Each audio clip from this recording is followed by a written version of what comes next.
Do you wish you could get virtual attendees to turn their cameras on? Is engagement the number one issue on your virtual meetings? Do you want your meeting to be the most engaging virtual meeting? Well, welcome to the Engaging Virtual Meetings podcast. In this podcast, we'll talk to the top people around the world in virtual meetings and give you, the listener, the best ideas to host engaging virtual meetings.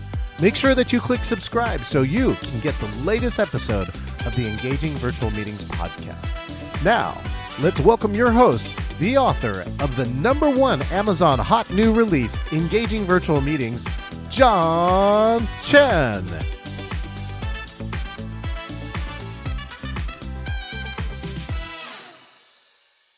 Welcome to another amazing episode of the Engaging Virtual Meetings podcast. Happy holidays.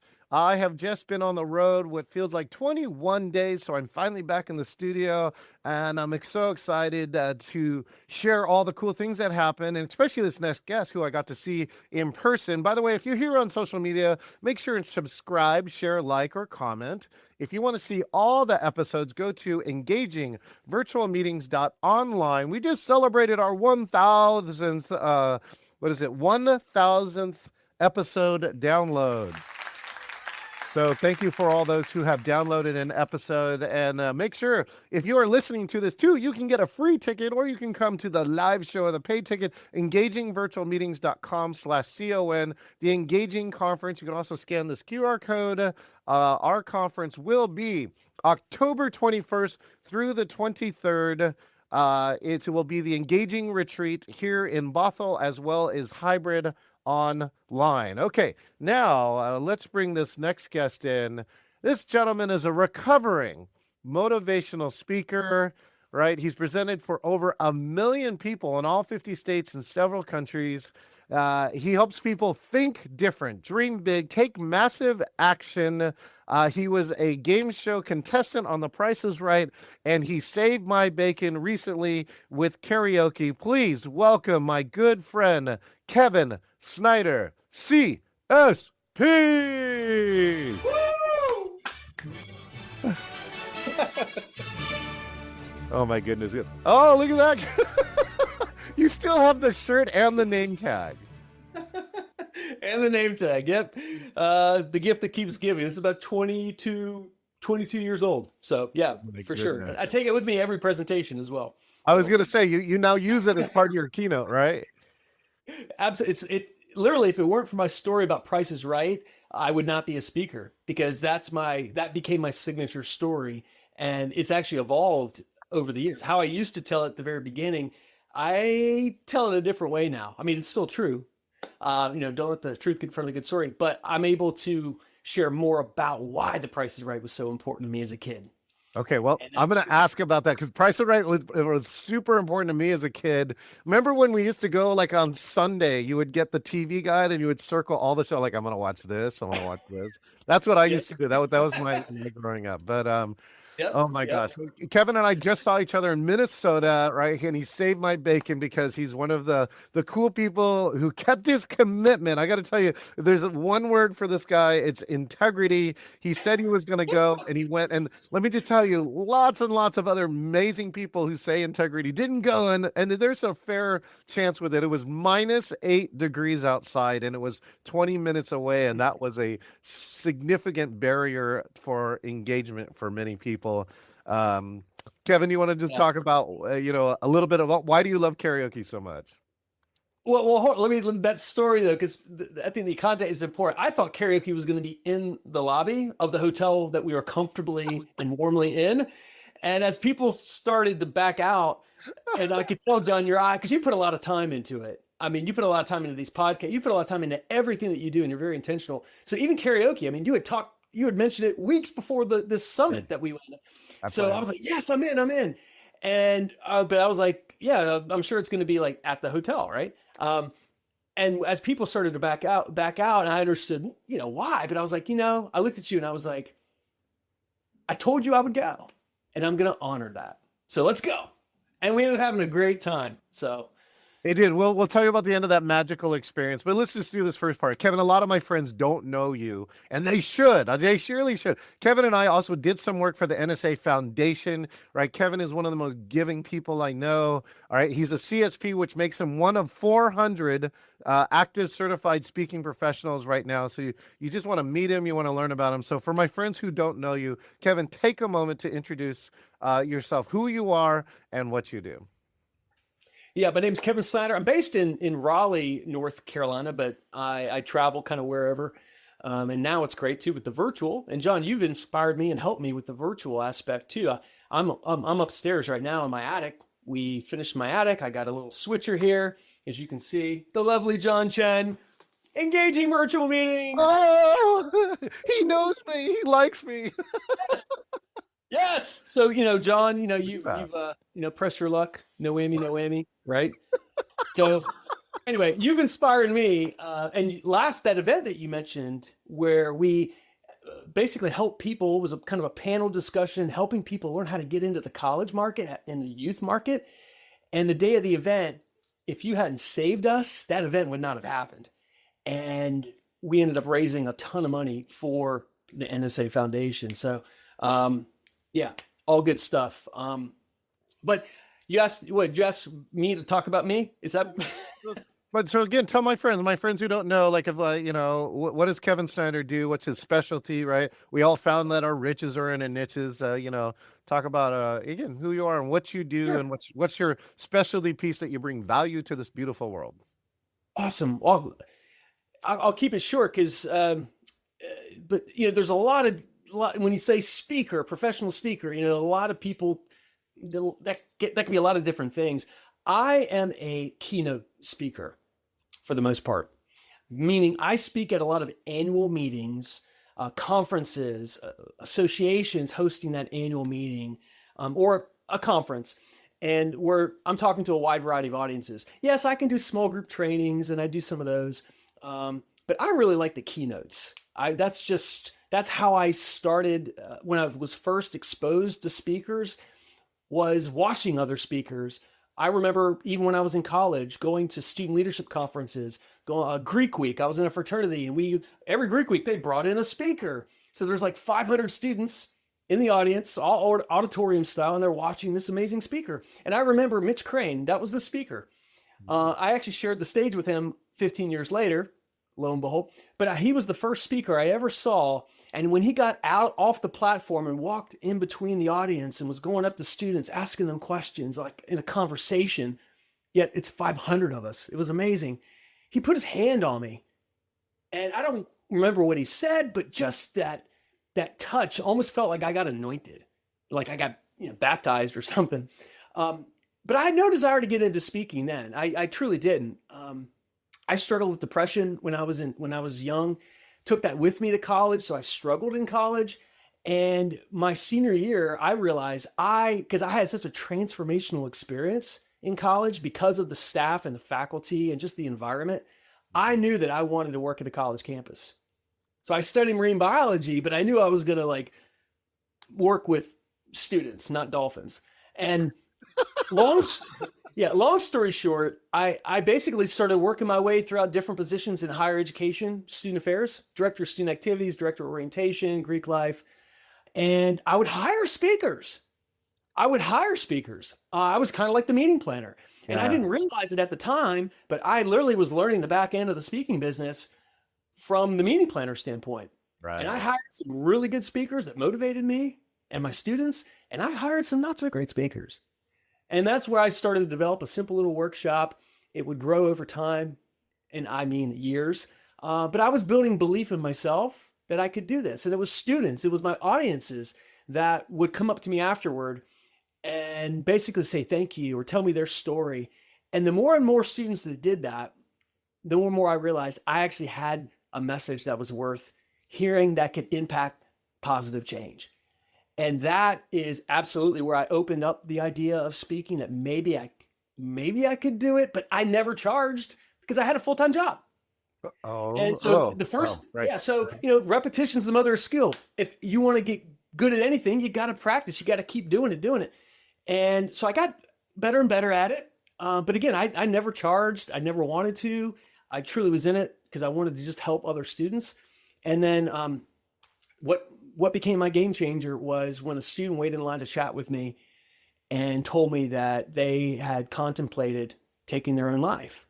And Oh, hearing my story of depression and hearing my story gave them hope.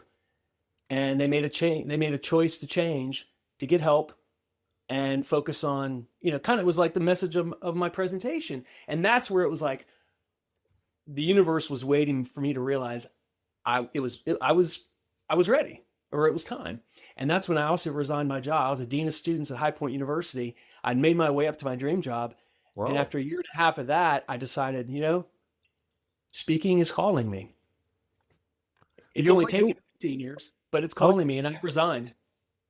you might love this quote from I don't know if you know Joseph McClendon III is like one of Tony Robbins' right hand people, right? The two of them have been doing programs forever, and he gave me this great quote. He goes, "Sometimes when you don't find your dream, you find your destiny." Oh, Right. And sometimes, like absolutely. in your case, sometimes you find your dream and you find out your dream is not your destiny. Absolutely. But something else is your destiny. Right. But you had to achieve that dream to figure out that this next thing was your thing, right? Absolutely. And I'll be honest, man, I'm still connecting dots. I mean, that when I resigned, it was January 2nd of 2012. Yeah. People that knew me a little bit but didn't know my full story, they thought I was crazy. Um, they were like, "You're leaving your dream job? Like the job that you've always said you wanted? You're 33 years old and you're a dean of students and I just said I feel like I'm called for something greater rather than just one campus. I think I'm inspired to go speak at campuses all across the country. Well, And when I went full time, yeah. that's when I knew I had to open up and not just do college. So I only started off as a college speaker. That was my niche, and specifically within colleges, because people ask me all the time, like, "Well, how do you get into colleges?" Well, I'm like, "Well, who do you want to talk to at colleges?" It's kind of like in the corporate world. Hey, I want to talk to business. I want to talk to business leaders. Well, who? Like, Yeah. what There's types like of 50. industry? Yeah. There's 50 categories there too, right? The sky's blue. It's like, hey, I want to eat fish. Well, what kind? It's like, so students within the college market. I mean, is it fraternity sorority students? Is it first year students? Is it seniors? Is it Graduate, your programs, PhDs. athletes, Yeah. The staff, faculty, staff? the Yeah, faculty, the yeah. parents. So yep, absolutely. And so when I opened up and I hired a coach, got involved with Toastmasters, got involved with NSA, and I treated it like a business. And I think that's a big thing for anyone. It's okay if you have a hobby, you enjoy doing something, great. But if it's something that you want to do as a career, even if it's a side hustle or just something to kind of plant some seed and see what grows, you got to commit to it at a different level. And when I resigned High Point, I burned the boat. I mean, I literally, my boat sailed into this island. I burned it. There was no retreat. I mean, I literally remember on my knees one day when the day before I was putting my resignation letter in, Mhm. and and this is stuff I've never really said publicly. Um, so I don't know why the spirit's moving me to share it with you, but I think there's somebody listening to this right now or watching this is like, yeah, that's me right now. Like, and I hope that's actually what happens is because here we are, it's around the holiday and there's a perfect time for reflection. Am I Reflection. Yeah. happy? New Is year. this is this the will that the universe or God or whomever is, if someone's spiritual or not, but like, think about what your purpose is. Yeah. And I'll tell you, I took a huge risk, but I got on my knees one day and I was like, I know that what I'm doing now is not my destiny. It's gotten me to where I am, but I wouldn't feel the calling for speaking if this was my destiny. I feel the destiny is actually the speaking. And I said, look, and I remember talking to God out loud. I was like, look, I'll be the most educated bartender, with a doctorate degree, but I've always wanted to be a bartender. And within 6 months, dude, I had the one keynote that I had been shooting for years. Boom, they called me. I Oh, mean, I had, my coach. I hired a coach who helped me with it. I mean, I pulled money out of my 401k to hire the coach too. I mean, I was like, I'm not recommending that. Talk to your CPA. your advisor. But like, I did some stuff that I just was like, there, there's no room for failure. And here I am, you and I both CSPs. We're, respectfully, we all put our pants on and shoes the same way.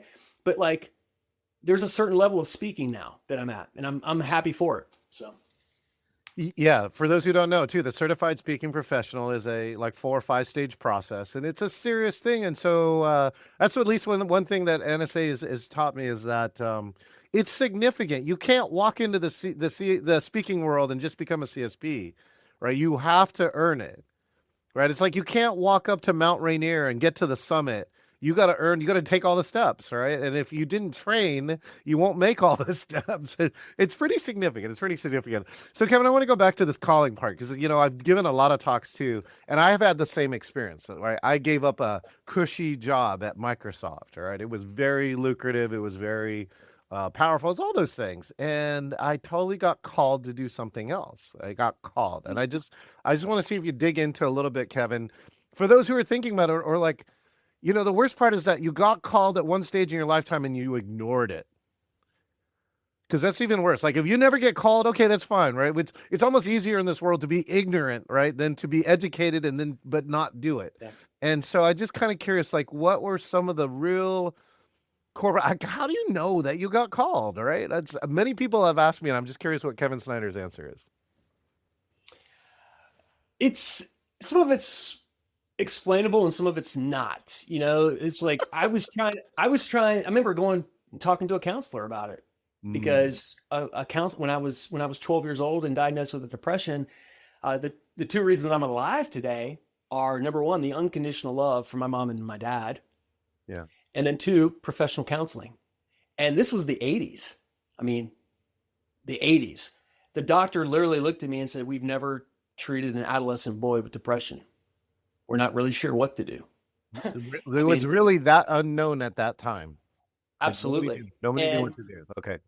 And to take it even another onion level deeper, I was also diagnosed with an eating disorder.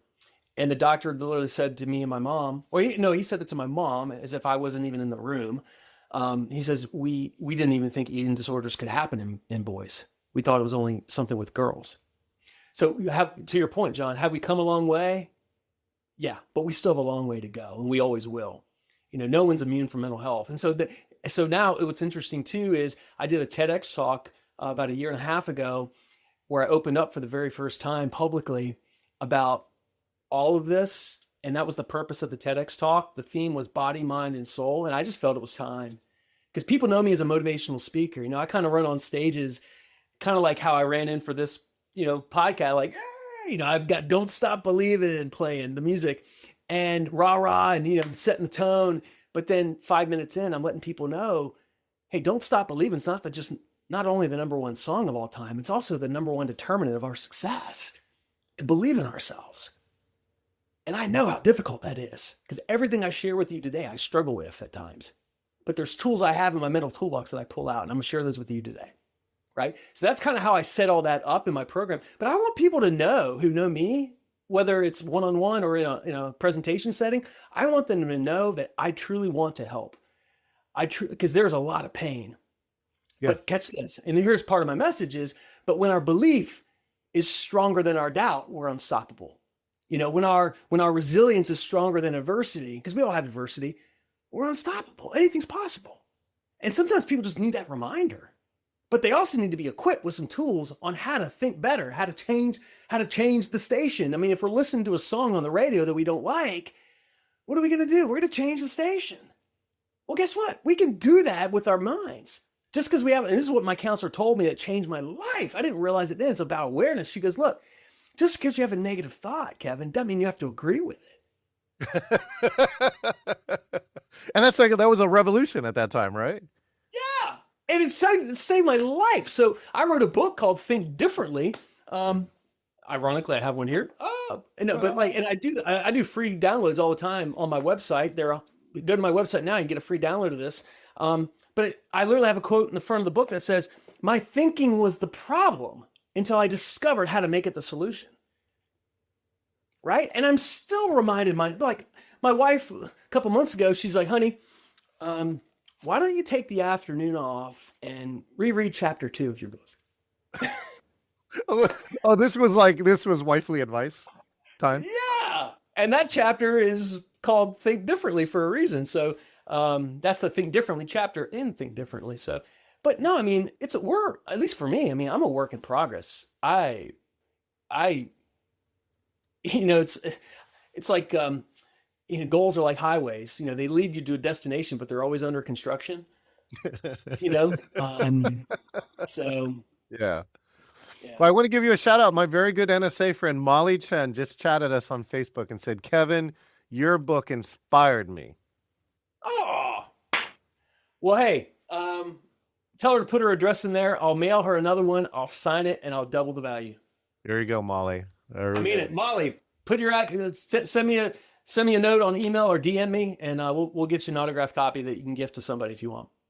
So, Kevin, let's talk about engagement, right? Let's talk about this karaoke. Let's finish the story that we had here. So, here, I'll set up the story, and then I would love to hear Kevin version of, you made this decision, and then I just want to share what happened afterwards. Okay, so I've been running a karaoke, unofficial karaoke events at every NSA event, because also the cool part about NSA, there are lots of talented singers, and they're really not that shy. So it's usually not a problem to get a group of NSA people to go and do karaoke. So I just thought it was like a cool thing to bring these people together. So I went to and I found a place, and it was supposed to be close to all the dine arounds.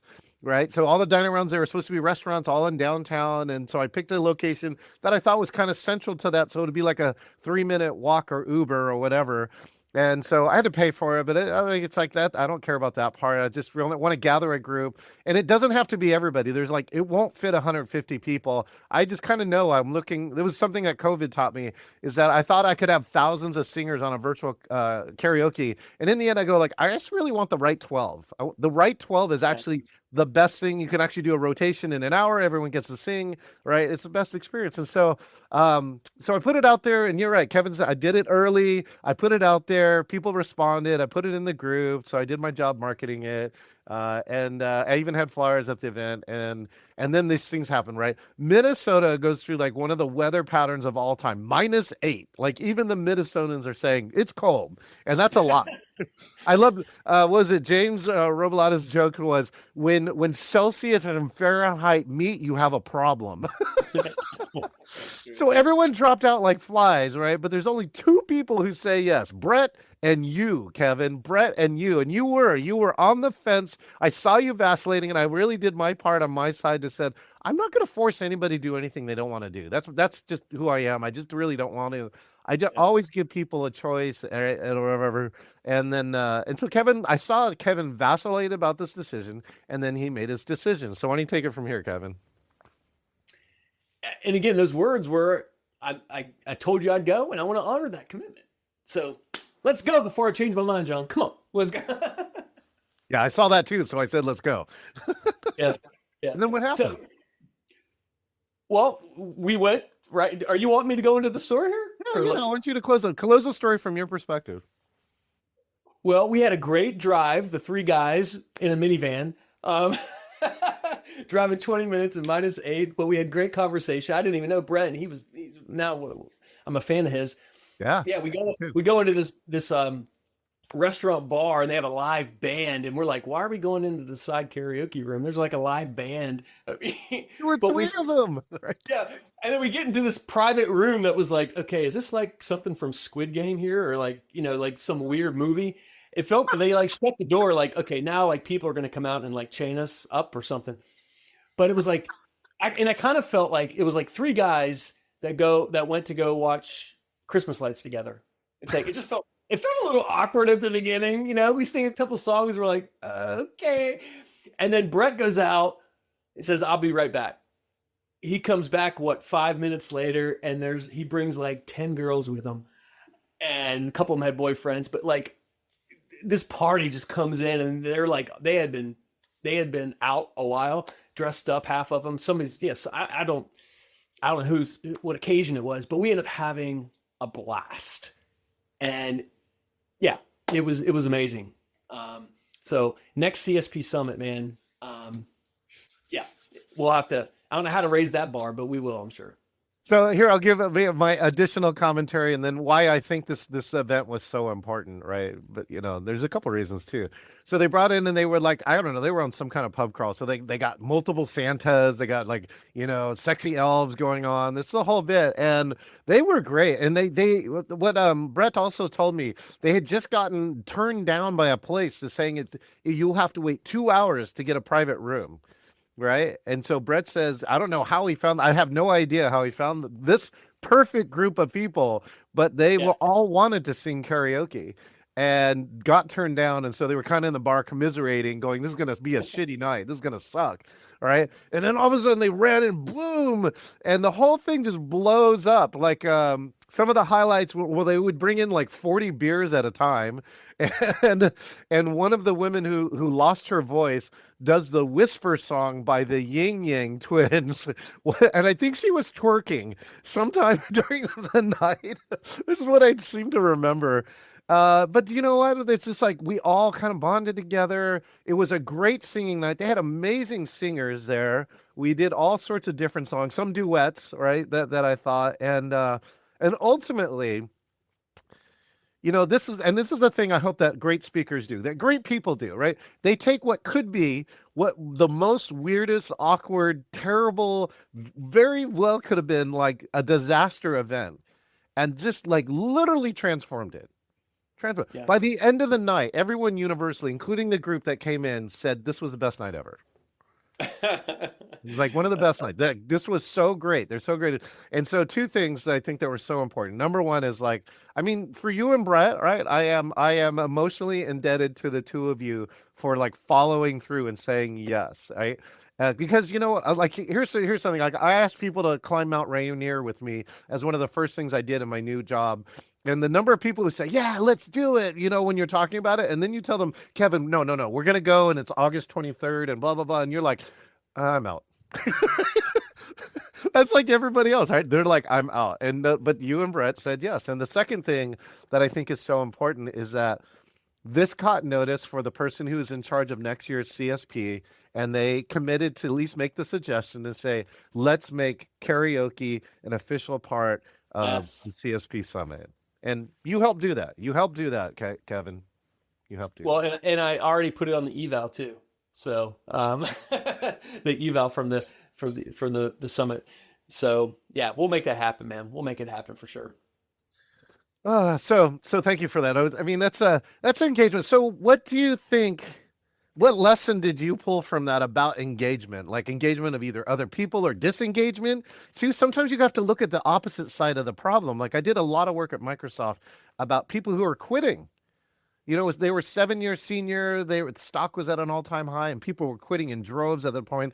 And really, the secret that I looked at it at the time is that it wasn't about satisfaction; it was about dissatisfaction, Hmm. and that's what was making people leave a job. So I'm just curious, Kevin, you have any comments or thoughts about engagement from that karaoke? Sure. Yeah, I'm trying to like tie karaoke and now into like yeah, but I think there's some parallel because like I didn't want to necessarily go. I mean, I wanted to hang out with you and I wanted to go to karaoke, but the pain of going in the wind and the weather, It was high. well, but what got me like so meaning there are things that I do in my daily job as a motivational speaker that I don't want to do, right? Yeah, There's things I literally don't like to do, yeah, but I have to honor my word, or I have to honor what's required. Like, what are the aspects of building a business in anything, yeah, right? Or launching into it where you have more snowball, you're pushing it up the hill. yeah, You and I, right now, I would imagine, our flywheel has kicked in. Yes, we still work it. Yeah, we work it hard. I prime my pump every single day, yeah, but it's a less type of priming. It's a different type of priming the pump than it was when I first started. yeah, Now I know that doing things I don't want to do and even things I'm not even good at, like those things I'll hire out or find someone that can help me do it. yeah, Um, like, yeah, you honor it. It's part of the deal. It's kind of like success in a way. Failure is part of that equation. It's not a straight line. It's the squigglies but look at where that arrow is always pointed. It's always pointing up and forward.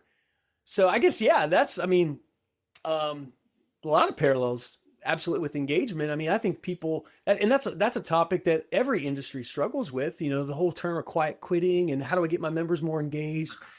You Yeah. like one of my favorite stories, and you know this story because where you live, the Pike Place Fish Market. Yeah. Where they throw the fish. And I share that story because I have a personal connection to it. I tell people about the story. Most, I'd say half and maybe a third of my audiences, like the people, if there's 100, let's say there's 100 people in the room to make math easy, probably a third of them have heard of it. And then I walk them through, I give them the context of that it was a struggling fish market. Then one manager came in, inspired his team to think outside the box, to think different, blah, blah, blah. What do? They threw the fish, and then I've got some slides that I carry with me. Oh, it's right here. Hold on. Cue the prop. By the way, while you're getting that, oh my God, you do. You have one. Yes. I carry this with me in my suitcase. You should probably like you, John. When TSA goes through my luggage, they're like, "What do you do?" Like, I got hamster wheels. I got stuffed fish. Tim Gard would be so proud of you. Tim Gard would be super proud of you. Yes, Tim Gard. Yep.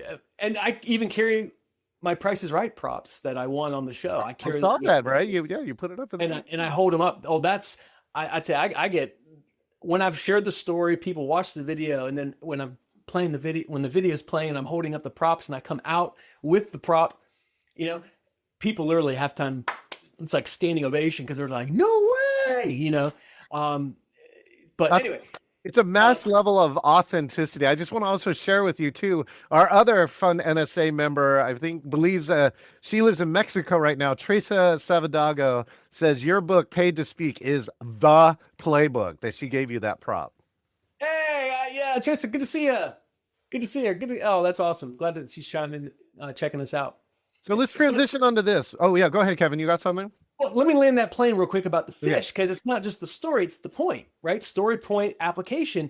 And yeah, they got their team to think different. They threw the fish. They became world famous. But no, it's more than that. They found a way to engage their team. And the team found ways to engage not just the customer, but the potential customer to create a raving fan. And when I took a picture with these guys, when I caught my fish, and I took a picture, and I have this picture in the slide, in my presentation slide. It shows me with the guys holding my fish. I literally asked them, it's like, "Man, you guys love what you do. You must only work 2 hours a day." Well, guess what they told me? They're up at 5 a.m. shoveling ice. Yeah. To get everything ready, to get the stage set. Then the boats come back, the fish, they put dead fish on the ice. People start coming out for lunch. They sell fish. They do what they do. Then they, to about 2 p.m. Now they're cleaning up the dead fish and the ice. And guess what they do the next day? Same thing all over again. Same thing. So, I think a lot of people, whether it's disengagement or burnout or, mindset, I mean, so many levels of this, you can position a story to help an audience or help people the way that they need to be helped. Because I get asked to talk about different things. So that one story could be framed a lot of different ways, but at the end of the day, people don't get burned out by what they do. They get burned out because they forget why they do it. But all of us, they're parts of our jobs. They're parts of just everything. I mean, there's parts of volunteer work that are not fun. I mean, but we focus on why it matters and why truly, if we weren't in that role, or if we weren't doing it, well, what would it get done? And so sometimes, like when I literally said to you, I want to honor my word. Yeah. Yeah. It was that simple to me. I have to be honorable. Not that the other people weren't honorable, in case they're watching. No. I wanted to, it was important to me to honor you. Yeah, like I said, I did. Yeah, I don't despise them either. Like I might have made the same choice. I probably have made the same choice in my life, so I can't hold it against them. Like there were just so many factors to that. But you know what? This is Kevin. This is helping me because I'm writing my next book right now too, and I'm gonna look into that. Like engagement has this part of integrity.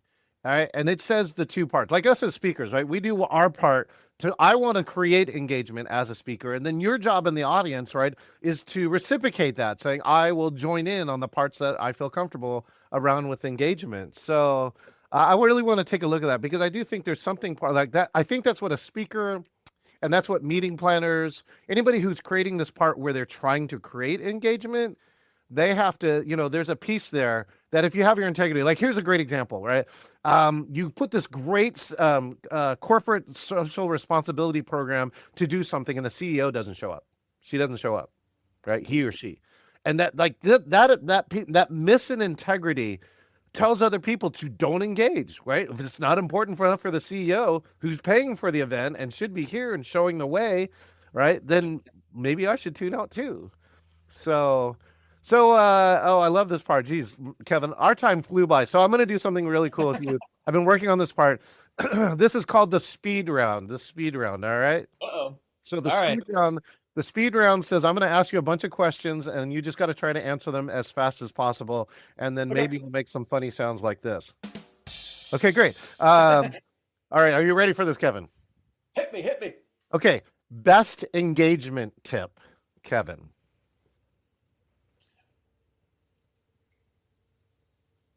Humor. Find ways to be humorous. Make it funny. Favorite game shows besides the one you talk about? I mean, oh gosh. Press your luck. Oh, good one.